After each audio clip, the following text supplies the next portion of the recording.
না ঠেকলে পরে মানুষ যেমন পুলিশের কাছেও যায় না, আদালতের কাছেও আসে না। মাজদার হোসেন মামলার রায়ের আলোকে আমরা অনেকদিন থেকে শুনছি যে বিচার বিভাগ স্বাধীন। এই আসলেন স্বাধীন।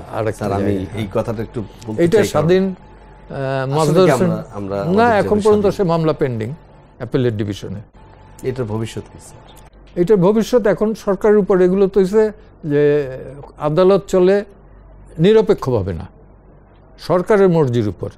অনেকগুলো মামলা আছে, ব্লাস্ট ভার্সেস গভর্নমেন্ট, সেখানে 54 এবং 167 এই রিমান্ডে নেওয়া নিয়ে সেই মামলায় অ্যাপেলেট ডিভিশনের জাজমেন্ট হয়েছে। সেই অ্যাপেলেট ডিভিশনে গভর্নমেন্ট আবার গেছে, গত আওয়ামী লীগের গভর্নমেন্ট, কি এটা রিভিউ করো। রিভিউর বেলা কি বললো অ্যাটর্নি জেনারেল সাহেব? উনি বললেন যে যদি এখন এই ওই জিঞ্জিরা নদীর মধ্যে কেউ গ্রেপ্তার করা হয় তো তাকে কিভাবে 3 ঘন্টার মধ্যে আইনা থানায় ডায়েরি করবে। তো এইসব কোর্ট বললো যে ওকে স্টে দিলাম না, কিন্তু লিভ পিটিশন অ্যাকসেপ্ট করলাম। এই যে ঘটনাগুলো, এই ঘটনাটা ওইখানে যদি সে স্টে দিত তাইলে কিন্তু খবর ছিল মানে কি যে গভর্নমেন্ট ফল করতো, নট দ্যাট জুডিশিয়ারি আর টিকতে পারতো না। এবং এইগুলো ছিল দেখেই কিন্তু ছাত্রদের ধমকে অ্যাপেলেট ডিভিশনের সব জাজরা রিজাইন করছে। এই নজিরটা খারাপ, আমার কাছে খুব কষ্টকর মনে হয়। আমি বলছি দাঁড়াই যে একটা লয়ার ছিল না যে বলার, তো বেসিক্যালি এটা তাদের বোঝা উচিত। আমি সব জাজদের বলি না, আপনি কম্পিটেন্সি দেখবেন না, আপনি সততা দেখবেন না, আপনি যোগ্যতা দেখবেন না, আপনি শুধু লয়ালিটির ভিত্তিতে দিবেন, এটা ঠিক না, এটা অন্যায়। তাই হয়েছে, ন্যায় বিচার তো আমরা পাই নাই। মানুষ কি বিচার বিভাগের প্রতি খুব আস্থাশীল আপনি মনে করেন?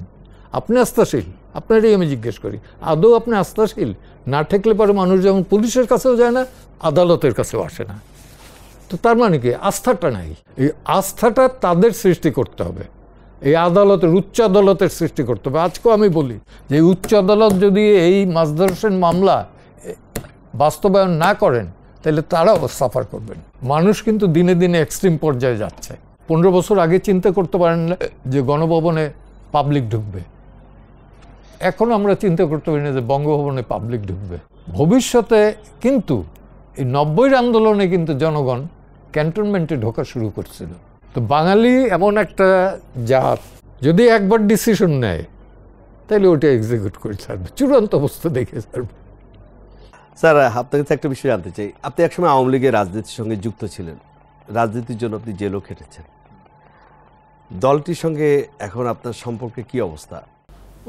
এটা বোধহয় আপনি একটু ভুল করছেন। সেটা যে আমি আওয়ামী লীগের রাজনীতির সাথে ছিলাম 60-এর দশক থেকে।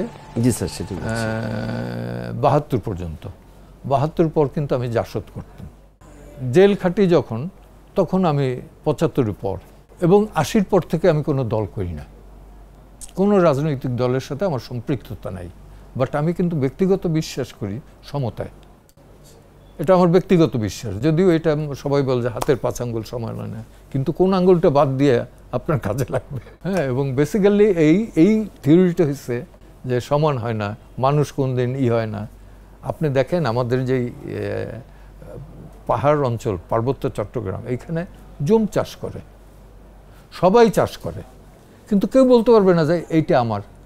যার যেটা প্রয়োজন সে সেইটা নিয়ে নিতেছে। এটার বলে community based, one kind of socialistic atmosphere. অর্থাৎ সম্পদ যা আছে সুষম বন্টন, যার যা প্রয়োজন সেইভাবে নিতেছে।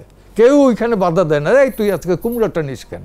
ওরা তো একত্রে সব চাষ করে, ধান, কুমড়া, লাউ সব একত্রে চাষ করে, যার যেটা দরকার সে নিয়ে নিতেছে। যে কারণে ওদের ভেতর আজকেই পাহাড়ে আছে, কালকে আরেক পাহাড়ে যায়। তো এখন আমরা এইখানে কি হইতেছে?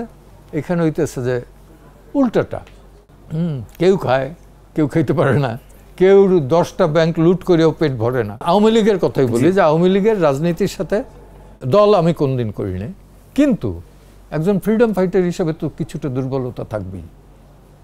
এই দুর্বলতা ছিল।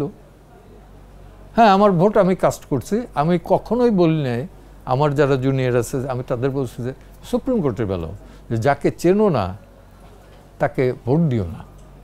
যাকে চেনো না মানে কি, সেই লোকটা যদি চেনো তাহলে তো তার সৎ কি না অসৎ এইটা তো জানবা, কিন্তু আন্দাজে ভোট দিলে পরে দেখা গেল যে একটা করাপ্ট লোক ঢুকে গেছে, এইটা ঠিক না। তো আমি সেই সেন্সে যোগ্য ব্যক্তি ছাড়া, যোগ্য আর একটা আছে নীতিগত দিক, নীতিগত দিক থেকে তো আমি আওয়ামী লীগের বাইরে খুব একটা যেতে পারি তা না, যোগ্য হইলে পরে গেছি।